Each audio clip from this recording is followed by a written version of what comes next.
All right. Good evening, everyone. Welcome to the February 9th, 2026 in-person meeting of the Board of Directors of the Yolo County Transportation District. Really appreciate everyone joining us this evening. I don't think Director Lauren has joined online yet. Is that correct? I'm here. Yes, she's there. Yay. Hey, Betsy. Director Lauren participating remotely, and I believe Director Early may not be joining us after all this evening. I'll just note determination of quorum. So notice that the rest of the board members are here, both voting and non-voting. We will be doing roll call because we have one director participating remotely. Item number 2 on our agenda is the approval of the agenda from the February 9th, 2026 meeting. Are there any adjustments to tonight's agenda? If not, we look for a motion to approve it. Lauren moves the item. Thank you. Is there a second? Thank you. So motion by Lauren, second by Vega. Any additional questions, comments, or discussion? Not hearing or seeing any, we'll do a roll call vote. City of Winters. Aye. County of Yolo. Aye. City of Davis. Aye. City of Woodland. Aye. And motion passes. Thank you. Thank you. Appreciate that. This brings us to general public comment on item number 3 on our agenda this evening. Comments from public regarding matters on the consent calendar or items not on the agenda but within the purview of YoloTD. All right, first up, Mr. Barnbaum, good evening. How are you? Good evening, Vice Chair Ferrix and Chair Lauren remotely, and members of the board. Michael Barnbaum, Sacramento, in person this evening. Last month, I had the opportunity, as I promised, to attend the in-person meeting of the Gold Runner Board of Directors, commonly known as the San Joaquin Joint Powers Authority. The key takeaway in that meeting, which was held in person at the San Joaquin Regional Rail Commission board chambers in Stockton, was the immense number of repairs that are needed to be happened on the locomotives throughout the fleet in the Northern California pool of fleet. So this not only affects the cancellation of train 713 from Bakersfield to Oakland and train 714 from Oakland to Bakersfield, but the domino effect also is occurring, they said in the meeting, at the Capital Corridor Joint Powers Authority as well. So they've asked me when I go back and report at about the January meeting, because I mentioned that I sit in on a group with at least 2, if not more, that attend the Capital Corridor Joint Powers Authority meeting, that this is something you may have to pay attention to when you get to your first meeting, either in Sassoon or Oakland, that this might come up. And it would be very interesting to see if it does, what the report back at the March meeting here on March 9th, and what the outcome about the locomotive issue is of that, and if they're still canceling any round trips as well. Besides that, there was a lot happening which will impact YOLO bus riders, but in a positive way. So just in case anybody hasn't heard, I'm pleased to announce the news that has already been mentioned among all the TV stations. Sacramento State University has been able to secure $50 million from Palo Alto-based Meta Incorporated to convert 3 big state buildings that remain vacant and empty since the pandemic ended, and convert them into a downtown campus that will make downtown thrive again. This will allow, if you remember the route alignments in the short-range transit plan, which it looks like we'll take up on May 18th for final recommendations, a 1-seat ride from Yolo County jurisdictions right to the new classrooms being discussed at this time. So we're very pleased to report that back to you. Thank you. Thanks so Thank much. Appreciate Thank it. you. Yeah, appreciate your public comment. Thank you so much this evening. Appreciate it. Any other folks in the room or online with general public comments? No public comments online. Thank you very much. Appreciate that. We will now move to our consent calendar, which includes items 4A through 4D. Any members of the board wish to either pull any items from the consent agenda or discuss any of those items? Otherwise, we look for a motion to approve the consent calendar as submitted. So moved. Thank you. Is there a second? Thank you. So motion by Vega, second by Chapman. Any additional questions or comments or discussion on the consent calendar? All right, we'll move to a roll call vote on that item. City of Winters.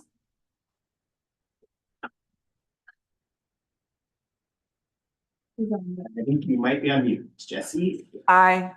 Okay, there we go. This is a very important part of the meeting. It's Yeah, two official votes. Right, so this is good. So, double aye. aye, right. The City of Davis Aye. and City of Woodland. Aye. And motion passes. Thank you. Thank you very much. Appreciate that. Brings us to our regular calendar, item 5, a budget workshop, long-awaited budget workshop, options for increasing revenues to address future deficits and preserve transit service. Turn it over to our executive director. All right, thank you very much, Mr. Vice Chair. Tonight, we have just a single discussion item, and it's informational to boot, but I really appreciate all being here because it's a critically important one. As you know, like most transit agencies, we're facing significant headwinds. These headwinds were present before the pandemic, but they were very much accelerated by the pandemic. And this workshop is intended to begin the discussion of what do we do to start to address some of these financial challenges that we know are not in our immediate future, but are not too far in the distant future. Originally, I had thought about having some speakers tonight, but in reality, we have a lot of ground to cover. And so I wanted to start with a broader discussion of a number of different options, 6 to be specific, and then really get a sense from the board of where you want us to drill in deeper. And then based on that, we'll be looking to, come back with some, deeper research and analysis, including, bringing in some experts that can talk to you more about some of the options that you think are most valuable. So you're gonna hear a lot from me tonight, but I also want to acknowledge that one of our fantastic transit operations interns, Leo Hecht, who's sitting in the audience, did a ton of the research and development of this item. And he's actually, particularly the sales tax measure, he's going to come up and join me when we get to the sales tax measure and co-present some of that information and be available to answer any questions that you may have on some of the research that he did. So really want to acknowledge his contributions to this.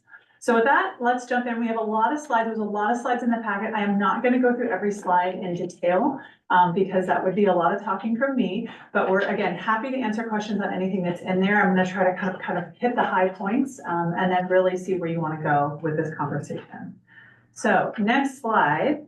So this presentation is divided into 2 parts. The first is kind of introduction and background. It's been a while since our last budget workshop, so I wanted to sort of re-ground us in this discussion and kind of what we're doing and what we've talked about so far.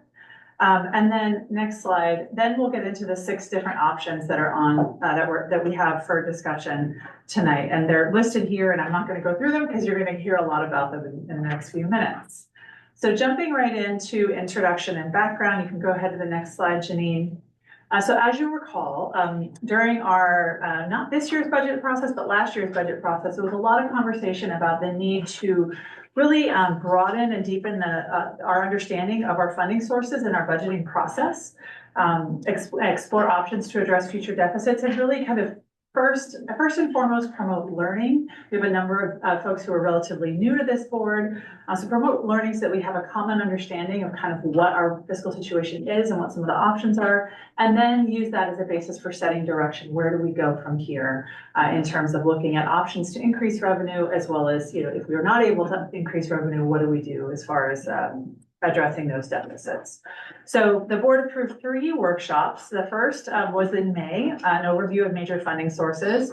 This is the second workshop. And then there's a third workshop that was originally meant to be second, but that we're taking them slightly out of order, to kind of dive into the budgeting process itself and really understand how we allocate the cost to the different funding sources we receive. So that is now scheduled for next month in March.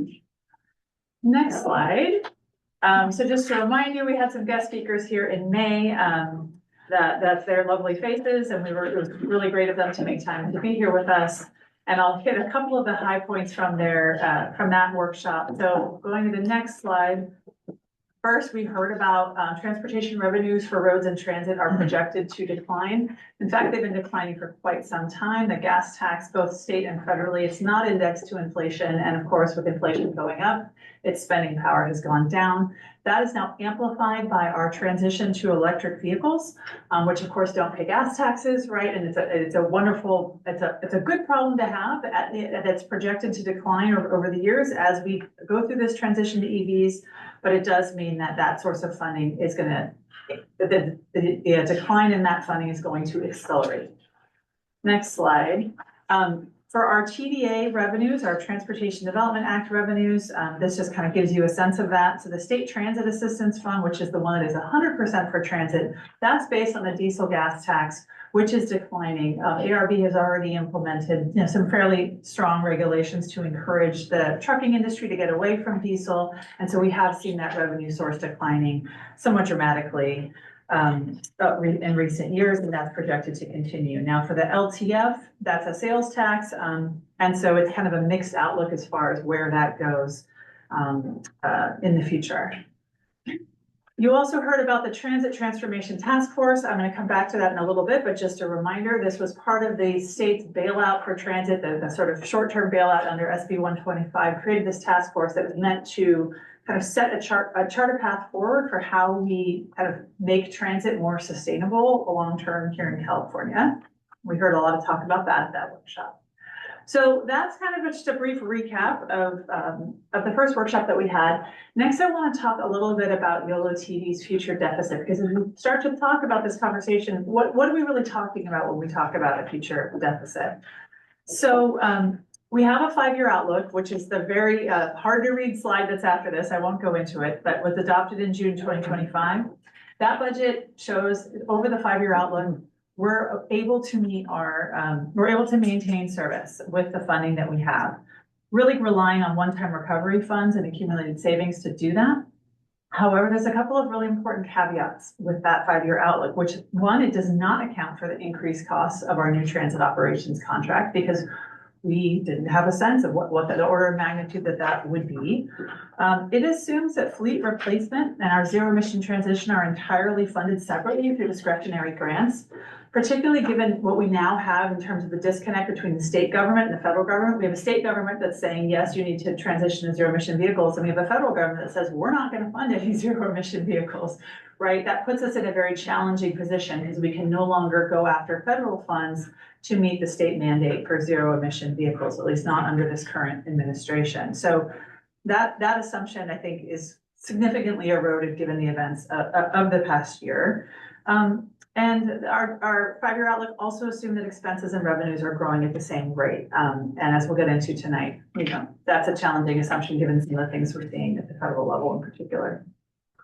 So I won't talk, we can skip over this slide, Janine, but for the purposes of this discussion, we're estimating an annual structural deficit of $5 to $8 million per year due to a combination of factors like the new transit operations contract, if we have urgent fleet replacement needs that we're not able to get funded through grants, and that we anticipate federal transit dollars may very well decline in the next transportation bill.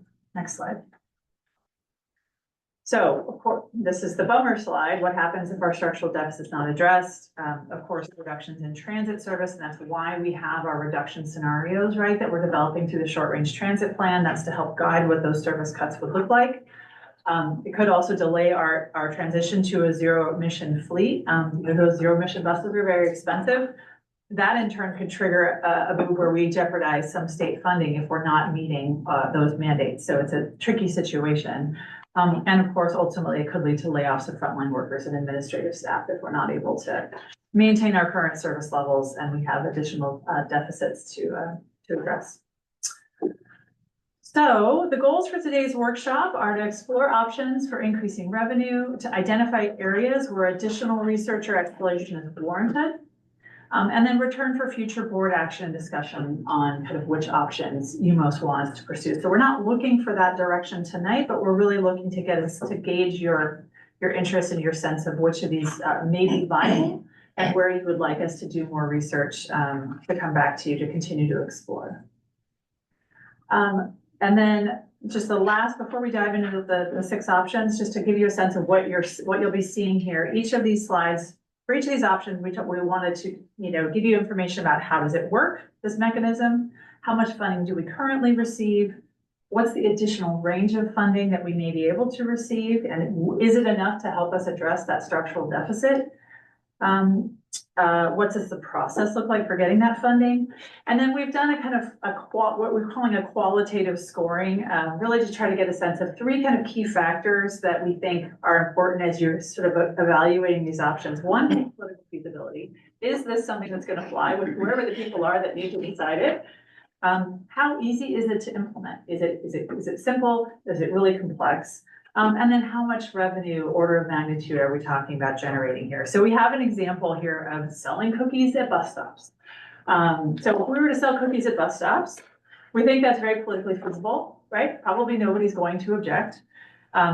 It's medium in terms of ease of implementation. We've got to figure out who's baking the cookies for which stop, who's going to be there to sell them.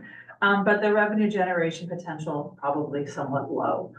Cookies are, they don't generate a lot of money. So that dark blue shows you what a high looks like. The medium blue is medium and low is low. So just to give you a sense of what we're talking about here, and hopefully bring a little bit of levity into an otherwise challenging conversation. So with that, I want to pause before we dive into our 6th option and see if there's any questions on any of that that I just covered as far as what we're doing here, how we're doing it, why we're doing it, etc. Thanks, appreciate that initial overview. Anybody, members of the board with any questions, comments initially? No? Jesse, online, anything? No, I'm good. I'm waiting for the options 1 through 6. Great, thank you. All right. Great. Sounds good. And Mr. Vice Chair, I will just kind of just go on through. If you would like to pause at any point after some of the options, please feel free to interrupt me and we'll take a break for clarifying questions. All right, so moving right on, then let's go to our first option, which is increased share of federal funding. Next slide. So we've had a few conversations about federal funding recently, so hopefully this map and this slide looks somewhat familiar to you. You'll recall that we get federal funding for 3 urban or urbanized areas, as they're called under the federal definition. That's Sacramento, Woodland, and Davis. Sacramento, there's actually 2 sort of ways that we get funded. One is through formula, and that's the big amount you see at the top. There's that $37.6 million a year that comes to that Sacramento UZA as a whole. We get a piece of that. And then there's also a discretionary grant program managed by SACOG that is also for a different tranche of that funding that we're eligible to apply for. And we often do quite well when we do apply for those funds. And then for Woodland and Davis, we are the only transit operator eligible for these funds in Woodland, so we receive 100% of Woodland's funds. And then in Davis, we share those with Unitrans, and we receive just about 2% at current funding levels right now. Next slide. So kind of taking these in turn, for the Sacramento UZA, you heard a kind of a lengthy presentation with me about some of the negotiations that are happening currently with the Sacramento UZA. There is this 2015 MOU that says that 88% of that funding goes by formula, and there's a very specific formula in the MOU, and then 12% is allocated via a discretionary grant program. Next slide. I would say those MOU negotiations are continuing to grind along. I would say our best case scenario is that we kind of keep what we have. I'm not particularly optimistic that we're going to get a better deal out of these negotiations. In the worst case scenario, we could even lose funding if there's changes to the formula and if that discretionary grant program goes away, which there is some push from folks in Sacramento County to eliminate the discretionary grant program. So overall, I don't think that the Sacramento UZA is really giving us a lot of opportunities to increase funding. If the discretionary grant program continues, We are eligible to receive up to $2 million a year in that for those grants. We haven't ever received that much. The highest we've ever gotten is about around 800,000. But if the program exists, we can at least continue to try to push for as much of that funding as possible. Next slide. Next, we'll talk about the Davis UZA. So as I mentioned, these funds are shared with Unitrans. The Davis UZA funding supports our express routes that go between Davis and downtown Sacramento, as well as the Route 42 AD. Funding levels for the Davis UZA, typically we've received about $150,000, although I should state we did get $300,000 this fiscal year, which is great. And then the remainder flows to Unitrans, currently about $6 million a year. Next slide. So a bit about Unitrans, and I'm sure Director Fong-Rivas will have thoughts to share on this as well, but student fees do cover about 71% of Unitrans operating costs. And then they use the federal funding to cover their remaining operating costs, as well as for fleet maintenance and repair. I have a note here that historically Unitrans has not received TDA funds. I've since learned that, in fact, that while they haven't received TDA funds since the pandemic, pre-pandemic, they did in fact receive TDA funding. And so that's a mistake that I wanted to correct. So as I mentioned, Unitrans uses these funds for fleet replacement. I do have to point out that Unitrans fleet is in a much better shape than ours, quite frankly, when it comes to average lifetime miles. They have about half the average lifetime miles on their fleet that we do, and we don't use any of these funds for fleet replacement at the moment. And so I think that's an area, where when we look at the state of our fleet and some of the challenges that we have, given that these funds are being used for fleet replacement for Unitrans, that may be something that we want to look at is, could we take some of those additional funds to help get our fleet up to a better state of repair? Big picture with federal funding, the current federal funding bill, the Infrastructure Investment and Jobs Act, or IIJA, was passed during the Biden administration. It's a 5-year bill. It does expire this year. However, that has not stopped prior Congresses from continuing to extend these bills. They often take a lot of time to negotiate and to finalize. The Congress is working on a new bill. There is not a draft bill yet. So if they don't pass something by September, they would likely do an extension that maintains current funding levels. But when there is a new bill, I think, depending in part on who is in control of Congress when they pass a bill, those levels are likely to remain steady or very likely decline. So not a rosy picture coming out of the federal government at the moment when we think about that, but hopefully we have another year of this current spending levels. So here's our kind of summary slide on federal funding. We think in terms of increasing our share of federal transit funding, the political feasibility of that is relatively low. Of course, Unitrans uses every single dollar that they receive, and they're not going to be very excited about sharing more of it with us. And as you heard, the negotiations with the Sacramento UZA, continue to be challenging. It's relatively easy for us to implement. Any kind of changes that we're able to negotiate are pretty straightforward for us to implement. But given all of the headwinds that we see here, we think the revenue generation potential for this is low. In terms of potential next steps, of course, we're going to continue negotiating on the Sacramento UZA to retain that discretionary share and our current formula funding. We do think, and I think it's safe to say that based on my conversations with Unitrans, that they would like to have some kind of an MOU that governs how we allocate those funds. The current uncertainty, I think, is challenging for everyone. So having something that kind of governs that could be useful. They seem very open to it, I would say. Whether or not we change the funding levels, having something in writing, I think probably has some value. And then supporting advocacy for transit funding, of course, in the federal highway bill. And I will say I will be going to CAP this year with my handout to make sure we're supporting the region's ask for federal transit funding. All right, next option is continued state transit recovery funding, SB 125. So just a reminder, SB 125 was just one-time flexible emergency funding for transit agencies intended to stave off transit cuts. SACOG is in charge of allocating this funding in our region, and they are also responsible for creating a long-term financial plan and recovery strategy for transit. They are working on that right now. In fact, they've identified that as one of SACOG's priorities for this coming year, is to tackle this transit funding issue. So there's going to be, I think, a lot of conversation about this at SACOG this year. The bill did also create this transit transformation task force that I mentioned earlier. that was intended to really sort of identify statewide, what is the path forward for transit. Next slide. So currently, we've received about $3.3 million per year for the last 2 years of SB 125 funding for a combination of operating and a kind of emergency or near-term capital costs. The third cycle is underway, and we just actually submitted our request to SACO last week for that. So we are hoping, I think it's maybe optimistic, but that Cycle 3 funds could absorb the impact of our new transit operations contract for another couple of years. We'll see. We'll see how much we get. Next slide. So at the budget workshop in May, you heard from Carrie Watkins and Chad Edison about the Transit Transformation Task Force and this ambitious goal they had of kind of laying out a roadmap for transit.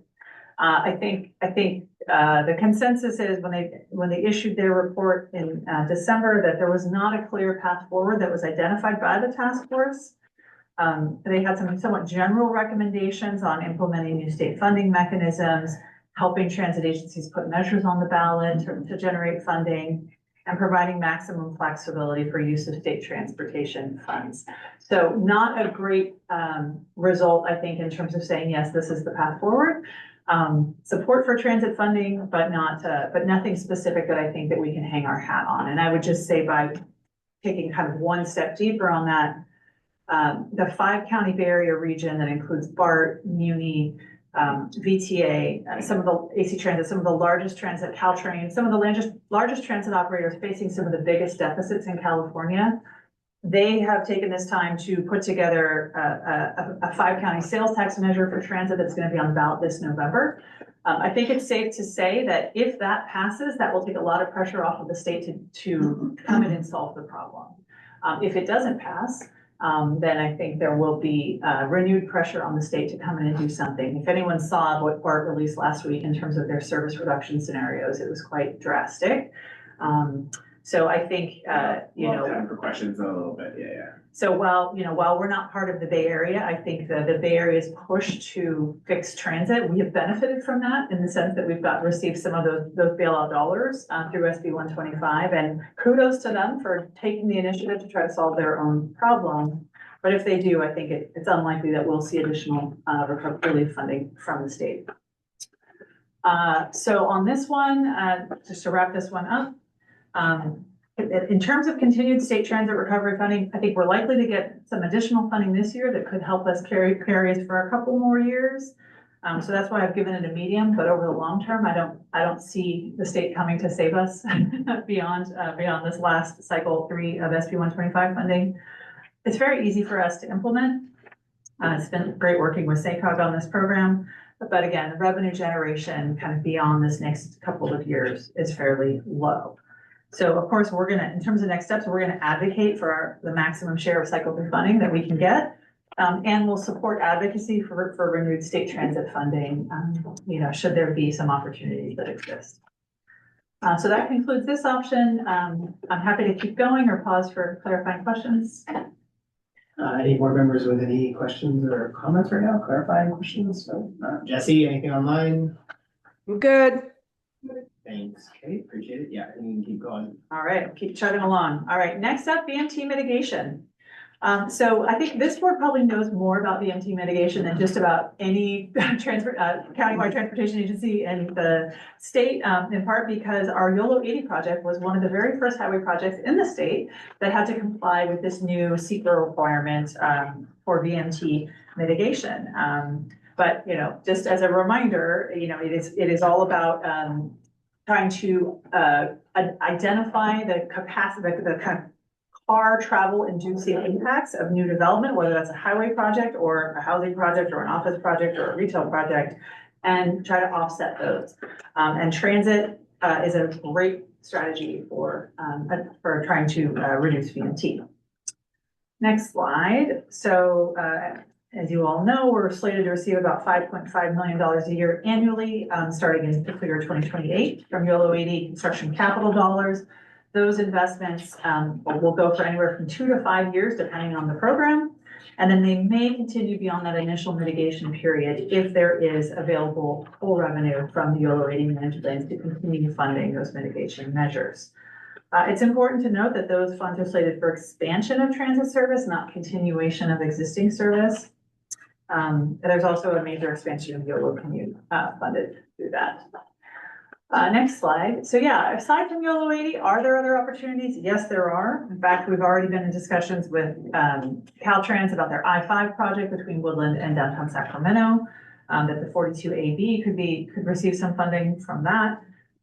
Housing and commercial developments here in Yolo County are also an option. We have certainly had a lot of conversations with developers in recent years who are looking to mitigate their VMT and looking for opportunities to do that. But what we've really found is that projects of the scale that we have in Yolo County are not big enough to actually really support basically funding their own transit service. They're just not big enough. There's very few projects that are, but certainly not here in Yolo County. And so, but it begs the question of, how do we try to mitigate some of those impacts if developers can't afford to, to fund brand new transit service. So next slide, that's where this idea of VMT mitigation banking comes in. This is a kind of a new and emerging area in response to this legislation that mandates the CEQA requirement. In the past, as new CEQA requirements have come online, this kind of banking approach has been used for things like habitat, open space, affordable housing. Essentially, the idea is that individual developers purchase credits or pay in lieu fees, essentially, to contribute towards a VMT mitigation project. It could be a new transit line that funds a number of developments in an area that's fast growing. It could be a project that, a new transit line or, transit capital investments, for example, that provide kind of larger benefit to the larger community as a whole, or targeted investments to low-income communities, for example. So that's the kind of the concept of a VMT mitigation bank. And there are a number of agencies, including SACOG and the state of California and many other small counties and MPOs that are exploring this. So how would we engage in this? Well, we could work with SACOG and other counties to develop a regional VMT mitigation bank. In fact, SACOG is already having some of those conversations, and we've participated in some. Primarily, they're focused on their Green Means Go program and using their Green Means Go program as an opportunity for VMT mitigation banking. But we think there's opportunities to explore other sorts of approaches. We could just also explore participating in a statewide mitigation bank that was just developed pursuant to legislation this year.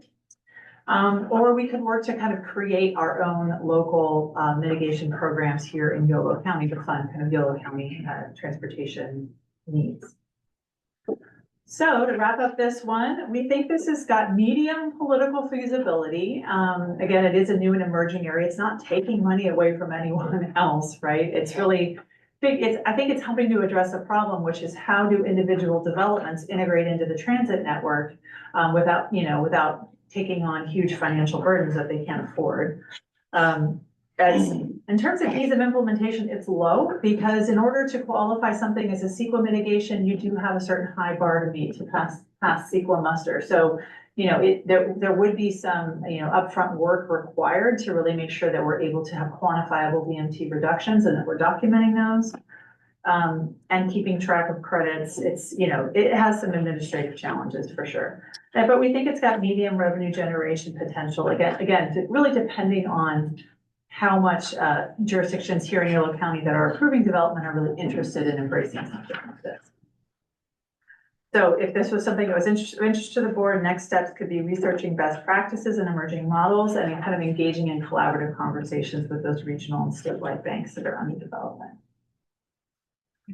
All right, next we're going to talk about a related topic, toll revenue from Yolo at 80 managed lanes. You might be asking yourself, wait, didn't we just talk about VMT mitigation? What's the difference?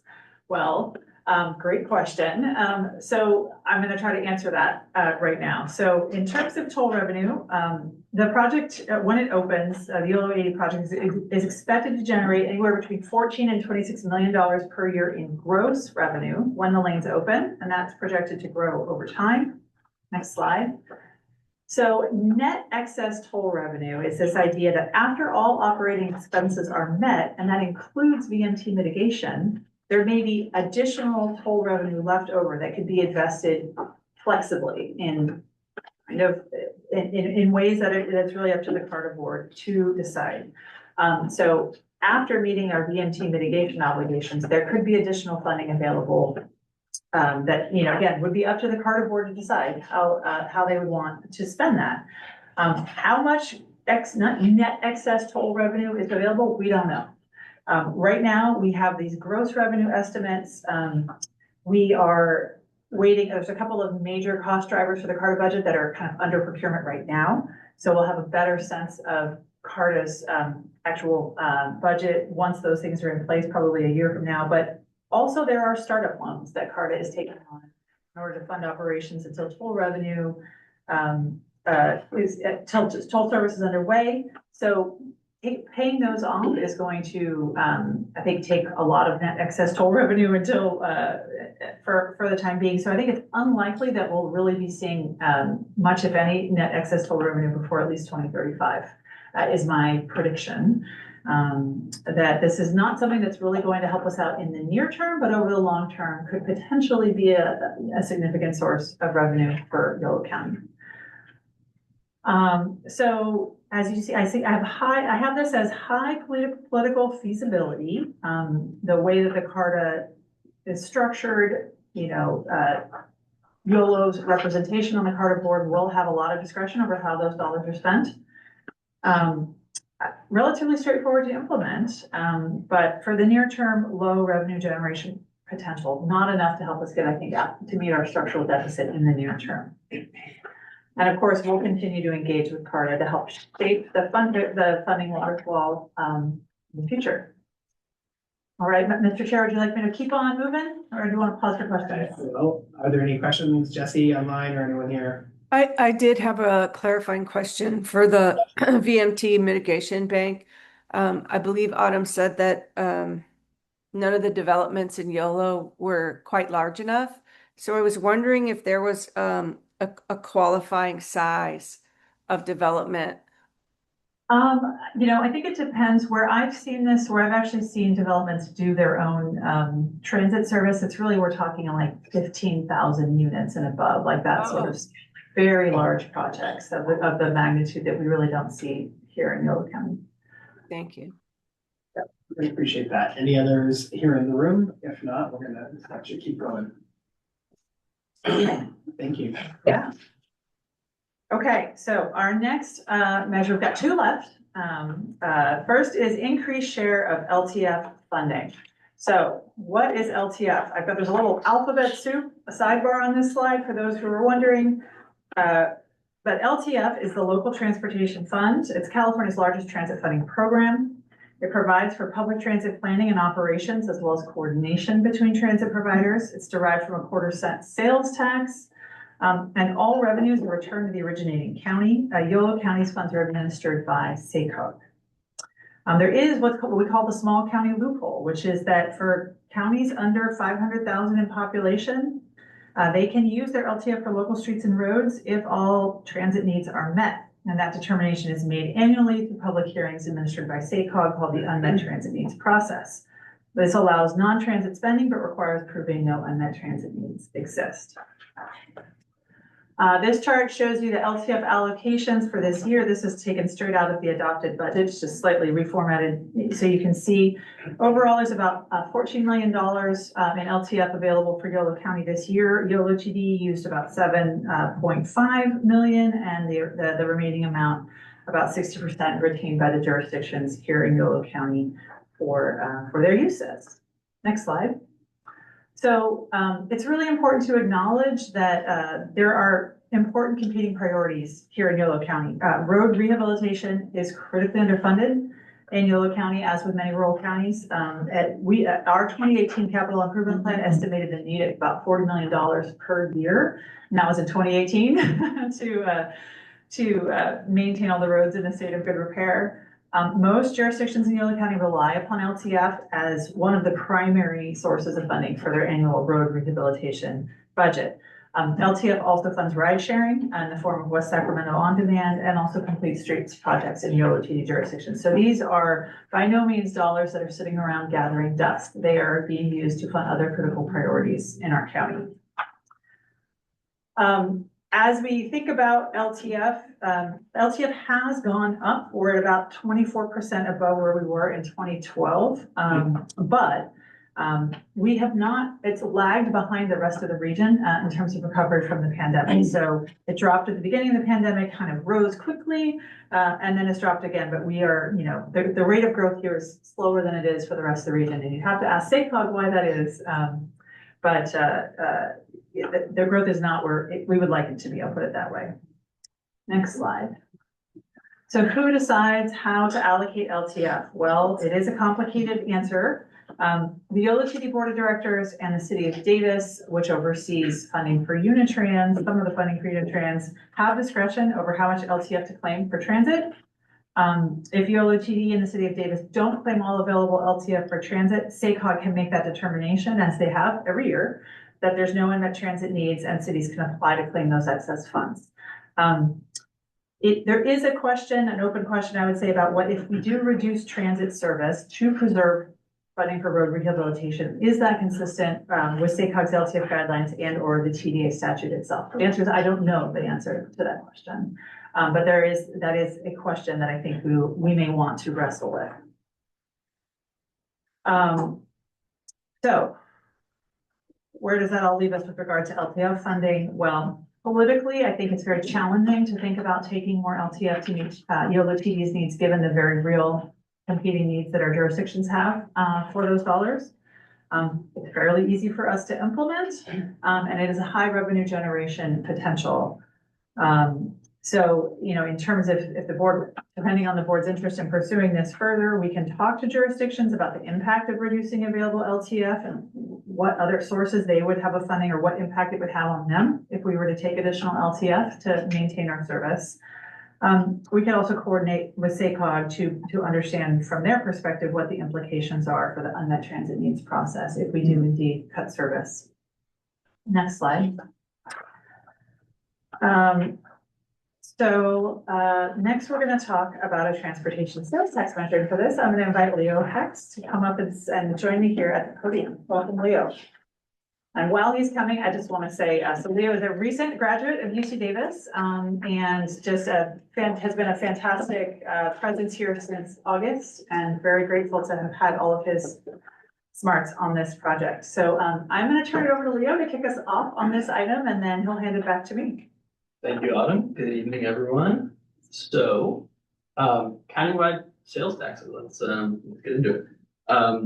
So Yolo County has never attempted to pass a countywide transportation sales tax before, but it is a pretty common occurrence in California. Almost over 40% of counties in the state have some kind of transportation sales tax that's generating revenue for them. And it's pretty diverse too. You can see it's not just kind of urban, more populous counties. There's quite a few rural or kind of more, counties with less population density that actually have passed these types of measures, including counties like Stanislaus, Merced, Madera. There are a few major benefits of this type of revenue over some other types. One of those is flexibility. As some of you probably know, state and federal funds for transit often come with pretty heavy restrictions. So some funds, can only be used on operations, some funds only on capital expenses, some funds only on the design, some funds only on construction of projects, et cetera. And so being able to kind of determine on our own what funding gets used for is really valuable. The other major advantage of this type of revenue is that it allows for local match for competitive grants. Next slide, please. So what that means is that there's a lot of competitive grant programs, both at the state level and federal level, that count local matching funds as a pretty significant scoring criteria for when applying for funds. And so there's a lot of these grant programs that are pretty heavily oversubscribed. And so what that means in effect is that if a grant program is very oversubscribed, only the very high scoring projects actually are awarded funding. Then if we are applying for those funds and we don't have a local match, we effectively we're never going to get those funds because only the projects with local match are able to score high enough to actually get those funds. An example of this is the active transportation program funding source, which is a statewide funding source that where only 4% of projects applying actually get funded. And so that's an example of something where, you know, if we're applying with that state matching or local matching funds, we're almost never going to be able to get those funds. You can see in an example on this slide on the Central Coast, where some of our peer agencies at the San Luis Obispo Council of Governments are, you know, trying to do exploring similar options. They've shown that their kind of neighbors who have these types of sales taxes are not only able to generate revenue directly from those taxes, but usually somewhere between $1 and $2 of additional funding in matching funds from grants that they've been able to make. Next slide. So what would transportation sales tax in Yolo County actually look like? So there are two kinds of sales taxes, general taxes and special taxes. A sales tax that is administered by YoloTD is by definition a special tax. Special taxes have a heftier requirement for passage by the voters at 2/3. So an ordinance would be passed by the board. It would be placed on measure would be placed on the ballot, and then it would need to be approved by 2/3 of Yolo County voters to actually go into effect. There is a kind of another way to place a measure on the ballot, which is through citizens initiative, which comes with the advantage of only requiring a 50% simple majority of voters to vote for it. And we'll get a little bit more into detail with that later. There are a few kind of major things that a board approved ordinance for a sales tax measure would include. One of those is an expenditure plan. And so that's kind of just a percentage breakdown of what the funding would actually be used for, usually on a yearly basis. And then something like, or a citizens oversight commission, which kind of ensures transparency and appropriate use of funds. Next slide. So this is looking at what those expenditure plans usually look like. And so there's three kind of major categories that are usually included in expenditure plans for these types of transportation sales tax measures. Those are local streets and roads, large regional capital projects, and transit operations. Usually,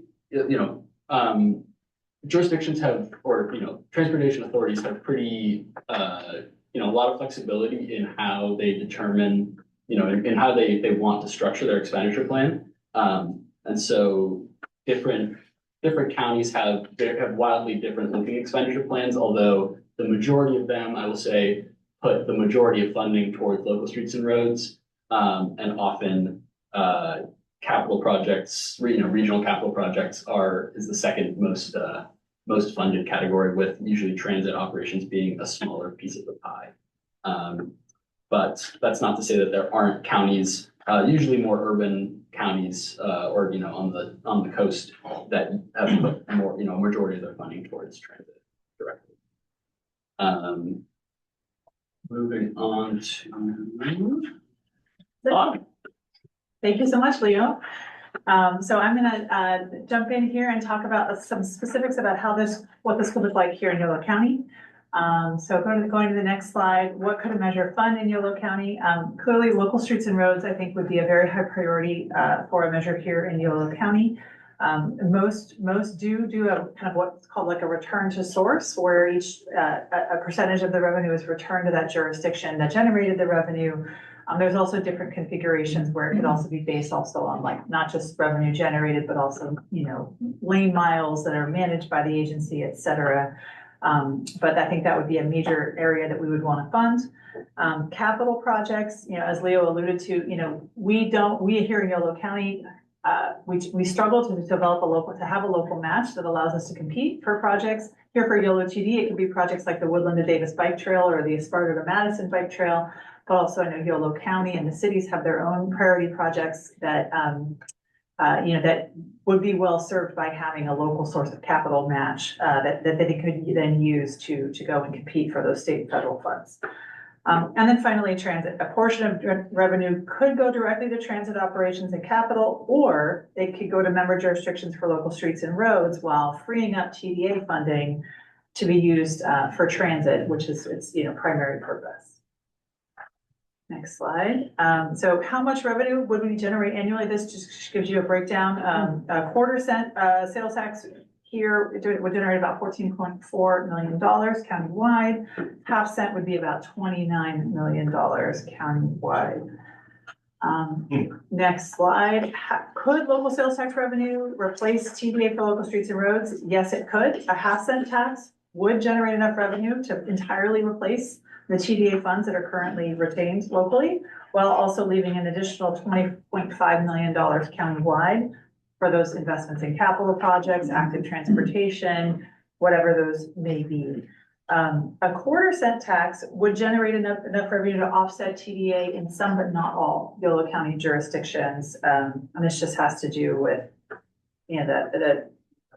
how much revenue is generated in each of those jurisdictions. So a half cent sales tax would allow us to fully meet that need. Next slide. How do we decide which projects to fund? Most counties have what's called a countywide transportation improvement plan, which is a standalone planning document which has value in its own right. Essentially what it does is it says, these are all the capital projects and needs that we have as a county. And then it prioritizes them. So similar to what we have with the SACOG blueprint, where we identify priority transportation projects, it's doing something similar at the countywide scale. Yolo County historically has not done this. But many of our peer agencies do. There was a plan developed in 2018 that was essentially a compilation of needs and projects, but it did not have evaluation criteria or prioritize those projects. It essentially said, here's what the need is.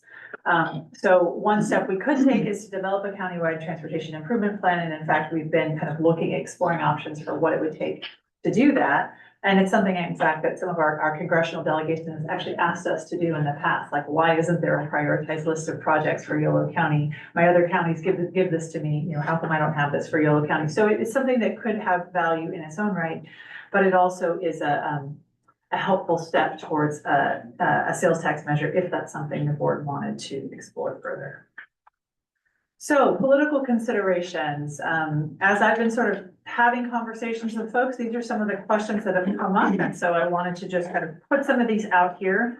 YoloTD does have the authority to do this through our enabling legislation. Specifically gives us the authority to do this for a sales tax of anywhere between 25%, 1/25% and 1% tax imposed for a maximum of 20 years for this broad array of transportation uses, not just transit.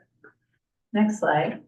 Haven't Davis and West Sacramento already reached their sales tax cap? Yes, they have, but there are workarounds. So legislation could give YoloTD an exemption to the local tax cap.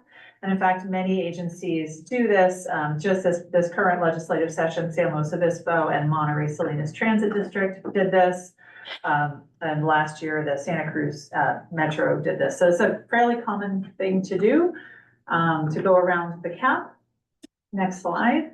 And what if some Yolo jurisdictions just aren't a good fit? Well, there is an option to design a measure that would include only a subset of jurisdictions. If for whatever reason, certain jurisdictions didn't feel it was made sense to participate. So kind of a coalition of the willing approach, if you will, could be created since we would have to go do legislation anyway. That legislation could also include essentially drawing district boundaries that include some but not all jurisdictions. Just this year, the legislature passed AB 1223, giving that authority to the Sacramento Transportation Authority. They had gone multiple rounds trying to pass a countywide sales tax measure and failed. So essentially drew a smaller district that allows them to capture the city of Sacramento and some other jurisdictions that are very interested in participating and excludes some others. Similar approach was taken in Placer, Solano, and San Diego counties in the 1920 legislative session. Could we get 2/3 of voters to vote for it? Maybe. I will say we don't have any polling data for you. We did partner with SACOG and Valley Vision to do some polling to piggyback essentially on Valley Vision's annual poll. We are hopeful that we will see some of the results of that soon. to give us at least a high level picture. I think it's not a very big sample size, but to give us a sense of, what that it may help inform whether or not this is something that we could get a supermajority vote for. But citizens initiative, as Leo mentioned, is also an option. It can be placed on the ballot if it garners enough signatures in the county. About 6,900 signatures would be required countywide. And then it would require 50% plus one majority to pass. I will say in recent years, there have been some statewide groups that are trying to make this no longer an option so that citizen initiatives would also require a 2/3 majority. So far, those have been unsuccessful, but there is another attempt happening this year. So it is possible that this citizens initiative might go away. We did include 3 case studies in your packet. I think in the interest of time, we will not go into those now, but we're happy to answer any questions about those, if you have any questions about them. But I think we'll skip over and just go to as a couple of final wrap-up slides. I'm sorry, if you could put the slides, sorry, Janine, if you could put the slide deck back up, yep, and keep going a little further. One more. So this, just to kind of give you our qualitative scoring for this, we think this, politically, obviously very challenging. There's never in the history of Yolo County been a countywide sales tax measure for any reason, not just transportation. And it's, it's a lot of work. It's not easy to implement, but obviously very high revenue generation potential to solve a lot of challenges here in this county, not just for YoloTD and our transit service, but for transportation more broadly. So the next steps could be interviews with peer agencies, experts, public opinion researchers. We could have some of those folks come here and talk to you if there's interest. We can explore collaborations with other Yolo County agencies and stakeholders that are facing similar challenges and look at if there's opportunities to collaborate on something like this. And as mentioned, we can do an update to our countywide transportation improvement plan to help set the foundation for an expenditure plan. Next slide. So this is just a summary of all the options that we shared with you tonight. As you can see, I would say the first kind of 3 to 4 all are less politically challenging, but also have lower revenue potential, but still have a lot of merit and opportunity to help meet some of our needs. And then the final 2, LTF funding and a transportation sales tax measure, very challenging politically. But much greater chance at actually kind of solving the structural deficit that we could see in the future. Final slide, discussion and next steps. These are just some prompting questions. Sorry, kind of hard to see there, but what clarifying questions do you have about the options? Are there other options you think we should be exploring? Where would you like us to focus our staff time and research going forward to bring you more information? And then what are our next steps to continue this discussion? I'll leave it at that. Thank you for your attention. Great, that was a lot of good information. So just gonna do a quick time check. We are scheduled to be done with this item at 7:15. It's just about 7 o'clock, so I just wanted to make sure we do a quick time check. I think it's probably may take a little longer than 15 minutes to have the discussion, but also going to try and keep us moving towards adjournment at 7:30. So with that, who wants to kick off with questions? Or actually, questions from members of the board first, and then we'll go to public comment. Questions from members of the board. Looking at Jesse first online, possibly, but also happy to have anybody here in the room. I just have some comments.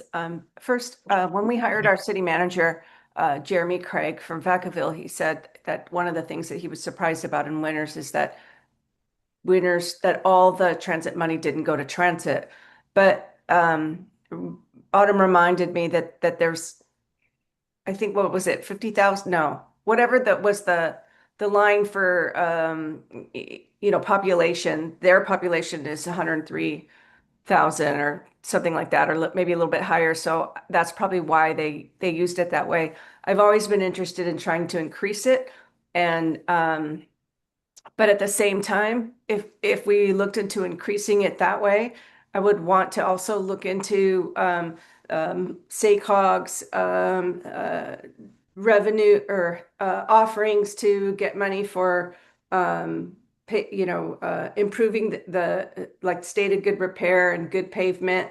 And then it may be any other options that SACOG might have for money in that area. And then to the idea of doing a sales tax, I was really really excited about seeing Denny Zane at the Impact conference in, I think it was I don't know, October, and he was really enthusiastic. And my takeaway was, if your whole county is enthusiastic and you can tie it to what people experience, like if it's about some idea of transit that's out there, people aren't going to be interested. But if it's the potholes on their street, in their community, that they see, what's in it for me, then I think there's buy-in. But it's a pretty complicated time financially in Yolo County, California. So I'm not sure if it's the right time. It, I'm in the smallest jurisdiction, so I would really need to see the big jurisdictions, being excited to do that. Thanks, Jesse. Thanks for your comments. Appreciate that. Any members of the board with either questions or comments they want to just start off with now? Yeah, all right, go ahead. Thank you. So I would just add that my initial thoughts on the sales tax measure, that this is not really a good time. I know there's some other other groups about it, countywide initiative, and I shared the same opinion. I think this is a good time for that. And before that, I also just want to acknowledge and thank the Autumn and staff for putting together all of this. I think having to talk about a structural deficit is not anything fun, and I appreciate you doing research and bringing this comprehensive approach and different options for us. Thank you. Appreciate it. Thanks very much. Questions, comments on Sure. construction? Sure. Thank you, Lucas, and thank you for what you brought forward. I'm gonna just jump through a couple of quick questions I have. So are you seeing anything like on one of the slides, you talked about like the delayed transition to electric vehicles and what that impact could be around funding? I would assume that we're not the only transit, agency that's facing that. So do you, reading tea leaves kind of down the line, I mean, do you anticipate, or has there been conversation around some of these mandates being moved further out, given that so many transit districts are facing the same problem? So far, there's been no movement from the current administration with regard to pushing the mandates out. There are waivers that there is a waiver program that is an option. So, I don't know that many agencies have been able to receive those waivers yet, but this is the first year where some of those mandates are starting to hit for us, at least as small agencies. So yes, I think there may be some options to get temporary waivers. I don't see any movement as far as actually rolling back the regulations, at least not with this current administration. And is there any talk around rolling back the connection between delayed transition and being penalized for state funding? That's more of the crux, right? Yeah, that's a good question. I don't know. Okay. Okay. And then option 2, that's basically under the SB 125, and it's basically just, we're just waiting for the cycle 3 from SACOG, and that's it, right? So it's not really an option in terms of the longevity of addressing it. Am I reading that correctly? Yeah, unless the state does something else to replace SB 125, that's right, yeah. Okay. 2 more. And then when you talk about we were talking option 4, under toll revenue, have there been any conversations, we've seen what the new project that just opened up west of us, have we seen like what their predictions were in terms of toll revenue, and have they released, or can we get information on how that compares to what they're seeing in the first few months of operation? I have not seen anything to that, but we can research that, yeah. Sure. Just curious to know if that, if we have that, there are other jurisdictions that have gone to tolling, and if we're seeing a pattern that their toll revenue predictions prior to opening up the tolling, if they're all kind of in a range of either being kind of right on, or are they off, or are they below, like what does that look like in terms of that piece there? And for me, how realistic that one is going to be, knowing the competitiveness for those dollars, and as the target board make up changes, as I-5 comes on and other folks come on, that it may not be that long-term solution.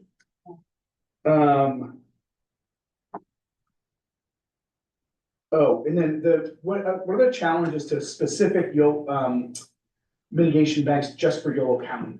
We addressed the SACOG piece one, right? Who would take the lead on that? Something YTD would do, and that, to me, that's an interesting piece. We're talking, in Davis, we've got the Village Farms conversation going. They're talking about buying carbon offsets, which don't have any mitigation impact in the city of Davis, right? It's a good thing, right? But it doesn't, nobody is feeling that there. So, as some of these projects have come up, like, how difficult is that process? Maybe that's something you would want direction to look into. I'm just curious Yeah. off the cuff if you know what that would be. I think it could be either something that the individual cities do on their own. Cities have developed like in lieu fee programs for affordable housing on their own, right? So it could be something that a city sort of takes on and says, these are our sort of priority transit investments for our city. And we're gonna ask developers to contribute to that. It could also be something that we as YoloTD do as an agency, in partnership with the jurisdictions. To help kind of facilitate some of that, because there is, I would say there's a technical component of this, right? Which is being able to quantify the VMT mitigations that you're saying you're going to achieve from a project. And then being able to, essentially have, take legal responsibility, right? For achieving those and for actually making sure that those mitigations get implemented. So it's not without its challenges, but I think it's something that's within our capability to do. But I also think the cities could do it. Yeah, I think for me, one of the pieces, it's like, we know what the offset is for electric buses, right? We have those numbers and know what that offset is. So my kind of curiosity gets piqued around, if they're able to do some of those mitigation dollars, can it just be like, oh, we're gonna put, how much does a new bus cost? And they can, right, buy a new bus, right? It goes to YTD, and then you can quantify and look at, right, what that offset is. Yeah, I think capital projects like that, it's a one-time purchase. It's much more straightforward Yeah. than looking at ongoing transit That's what I mean, operations. yeah. Yeah, I think that, for me, would be of interest, right? is- Yeah. And I guess that goes back to the capital improvement project countywide, right? Is that there are those one-offs that we can kind of just slowly chip away and free up some of those dollars, not have to do those projects or buy the buses will be helpful. Right. I think that's for me right now. Okay, thank you. Appreciate it. Thanks. You're in the end. Good, all right. Okay, thanks. Oh, well, a couple things. Yeah, obviously very detailed overview, and thanks for the kind of amount of energy we'll put into it. I mean, it's clear how thoughtful and sort of all the different options are, and you've kind of gone very deep into a bunch of different options. I appreciate that. I have a challenge when we have a public meeting and it's like, here are the two options, or here's the option. You're like, okay, well, that's not really a lot of options. I mean, if so having up to 6 different options, I mean, there's obviously quite a range of sort of based on the chart too, that sort of ease and difficulty and feasibility and such. So really appreciate laying all that out. I think a couple quick points. One, I mean, I would just say, I think, and I may be alone in this one, but I feel like, we really need to have some sort of a larger start beginning larger conversations with other agencies around the county and the cities and such around this. I mean, it is absolutely time for us to have some sort of regional measure at some point. I mean, and just, around all the different needs though. I don't know that it's just transit only. I think there's probably the ability to figure out how to, do kind of some sort of coordinated effort. But I think, City of Woodland is gonna probably rerun a sales tax measure in November, I think. And that was unsuccessful in the last election. Both Davis, West Sacramento, and Winters were successful. The county's never done one. As an unincorporated part of the county or overlaid on top of everyone else. But I think a few points. One, if Woodland is successful, if they go forward and they are successful, they will, at 1% increase, if that's what they choose to do, will bring them up to just under the cap, the 9.25, so they'd be basically around 9%, is my understanding. Councilor Woodland can correct me if I'm wrong. But that means that even though West Sacramento and Davis are at the cap and they would need legislation to lift them, Woodland would also likely need to be included in that legislation because they would only have a 1/4 cent until they met the cap. So all three of the four cities would have to have their caps raised in legislation. So that's just one key item. But yes, appreciate all the details around both the other jurisdictions, West Sacramento and Davis already being at their caps and how that process works and everything. I think it's also an assumption to think that our state legislators support raising the cap without having conversations with them. So even though it is something that does occur quite frequently in terms of raising the caps, I think just like we should not have just assumed that. So I think that's another just key point. I would think before especially this agency, of which we are all members of other agencies, before we would just kind of go forward and put something on a ballot, I mean, we would need to make sure that all the other agencies are supportive. I mean, I cannot imagine us doing something like that without having concurrence from the sister like cities and whomever else, county and such. So I think that's just obviously something that seems probably pretty common sense, but I think it's just worthy of saying. There have been some other, sort of nascent efforts around sort of potential of sales tax increase. Again, for more focus on the citizens initiative side, which was laid out very clearly, like pluses and minuses and such. I think there has been a community kind of surveying, kind of polling, if you want to call it that, done around that effort, and it's publicly available. First Five Commission, which I'm having to serve as the chair of, did help commission that. I mean, get public surveying, right? And so that's available, and you can go see. This is very recent, as of last, we'll say August, September-ish was when it was done across the county. So statistically sound, so pretty recent polling, I will say. So we're 6 months ago now at this point, but talking about a whole range of issues, key priorities, things that matter to residents all across Yolo County. Transportation is in there. Obviously, the focus of the survey wasn't on that explicitly, but it does come up in terms of the ranking, some of the ranking of priorities of like what are important to people and generally how supportive they are of the county and the cities and things that are happening currently across our county. The focus of the citizens effort has been much more on childcare and sort of the very high cost of childcare, and so. And I'll just say, being posed the question to voters, would you support, increase in sales tax for this purpose? It came back with approximately 57% countywide support. 57% countywide support. That is way short of 2/3 supermajority requirement that would typically be required if something like this was put on the ballot by either a board like ours or the board of supervisors or whatever. So I think that that's just a lot more work would need to be done around this issue to sort of figure out how to get to that sort of magic number of 2/3 support from the public. That's one. Secondly, I think that again, it was, I mean, the 57% support, theoretical support was again based on primarily focused on like, making childcare more affordable and accessible. So I think just not really, again, on the sort of dynamics around transportation. So anyway, just think that, but totally, I think, that survey is available. There was a presentation to the board of supervisors about that a couple of weeks ago.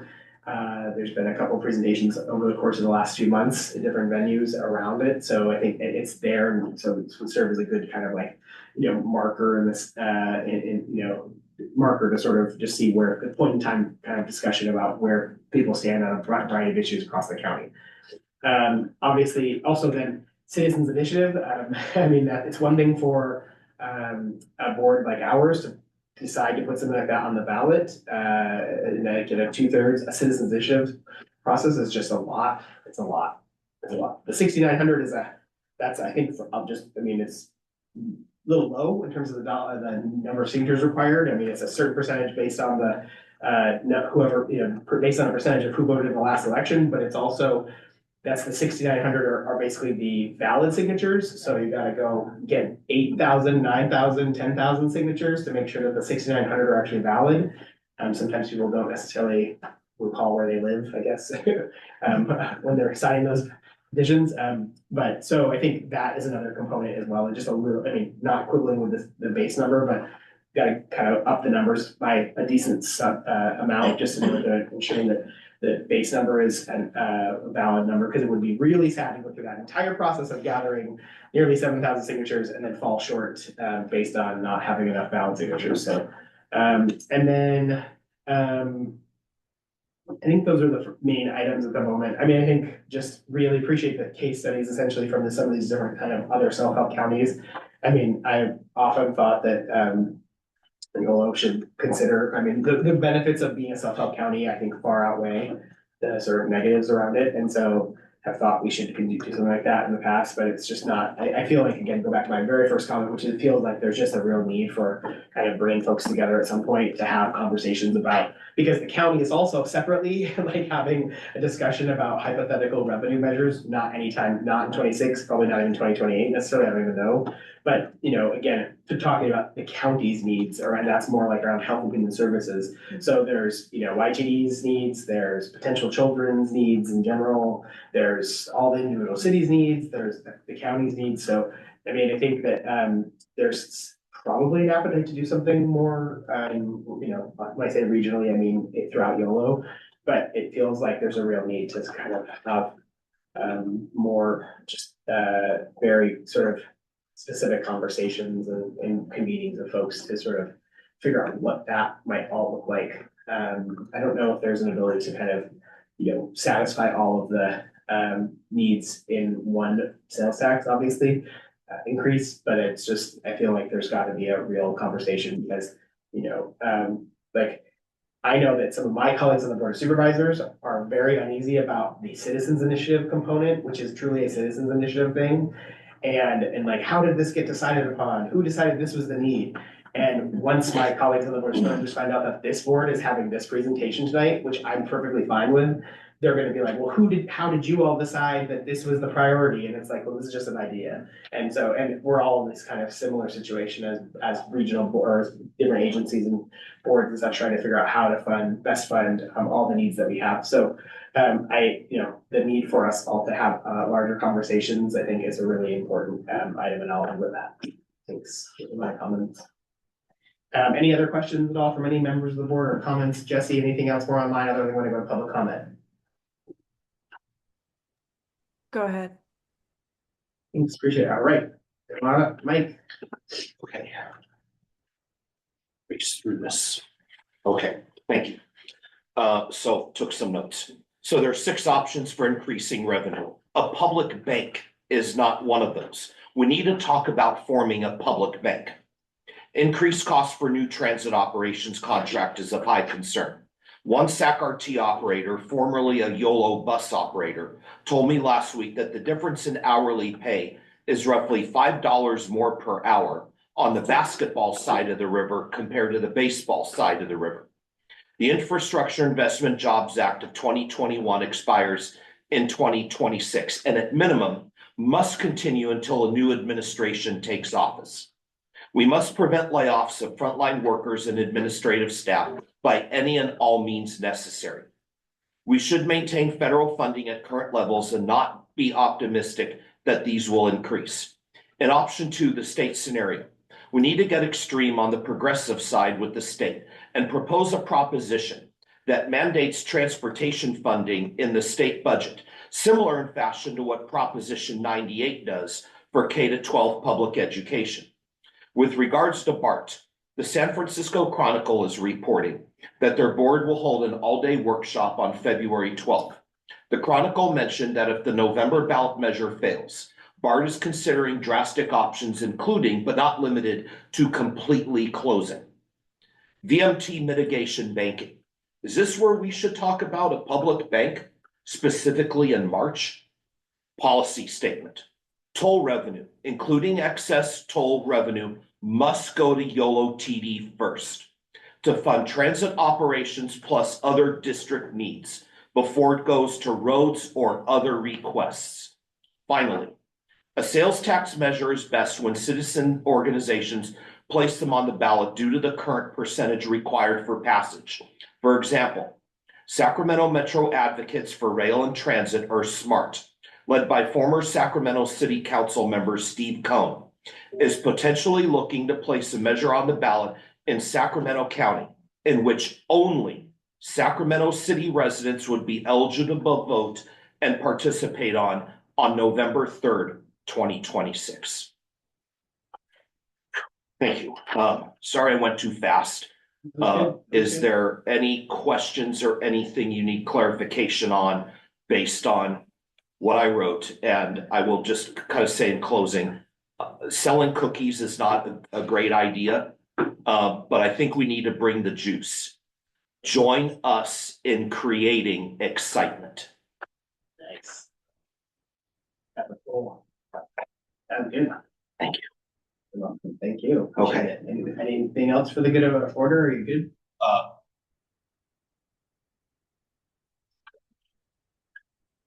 I'm good, but I'm available for any clarifying questions. I read through that very expeditiously. Thank you. Appreciate that very much. Excellent. Any other public comments this evening? General public comment? We have one public comment online. Great. Thank you so much. Hi, Alan. Hi, Alan. Go right ahead. Sure. Thank you so much. I'm sorry I stepped out. I had a little, had to rescue my wife. There was a pile of leaves in the bike lane in front of the high school. I had to rescue her. Sales tax, great idea. Everyone does it. Lots of things. You need an exciting transit project. Highway 102 is going to need some upgrades. Maybe put in bus priority stuff on 102, as good as light rail service between Woodland and Davis. How about that? And then, how about that? Also, but I'm concerned that basically we allocate it to all the three cities and not just the county roads if we do that. I-80, you're talking about with excess toll revenue from I-80. We only have excess toll revenue from I-80 because basically you're only mitigating 50% of the VMT on it. I would suggest any excess toll revenue should be invested to mitigate more than the 50% you've already committed in the EIR. And oh, by the way, we shouldn't just give the money to YoloTD. We should spend it on equity mitigation. That has to be part of it. And that should not be confused with VMT mitigation. So, and also I'm concerned with when we spend money on transit and the Transit Mitigation Act, we don't just basically spend the money to run empty buses or to run more micro transit where there's $20 to $40 a trip. In other words, probably $10 to $15 of VMT reduced, if assuming even every person who rides micro transit is really taken off the road and not just taken off fixed transit. So basically, this was an amazing presentation. I don't want to take away from that.